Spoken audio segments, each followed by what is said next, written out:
Chapter 7, practice test number 1. This is a multiple choice question. A small car with mass m and speed 2v and a large car with mass 2m and speed v both travel the same circular section of an unbanked road.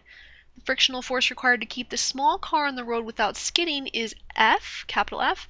Then the frictional force required to keep the large car on the road without skidding is... Okay, so here's the thing. I know that the force required to keep the car on the road without skidding is the centripetal force. And in general, centripetal force is mass times velocity squared over r. For the small car, we know that the centripetal force would equal F. Okay, now that's for the small car. So basically, F is going to be the centripetal force of the small car. It's the S stands for. So that's going to be the mass of the small car, which is m, and the velocity of the small car, which is 2v. Okay, so the velocity of the small car, so right here it becomes 2v, small car over r. So what we're really saying is that the frictional force on the small car is, let's see, it'd be 2 squared is 4. It'd be 4mv squared over r. Okay, just keep that in mind.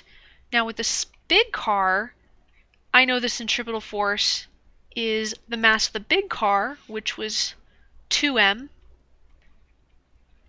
times velocity squared of the big car. The big car just has a velocity of v over r.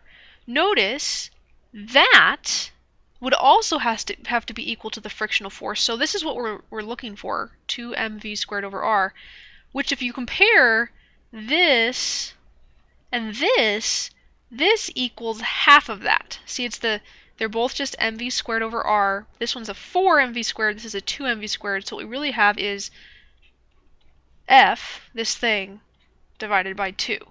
That must be how much frictional force is required to keep the large car on the road, and that is answer D. 5 points per multiple choice question. That's it.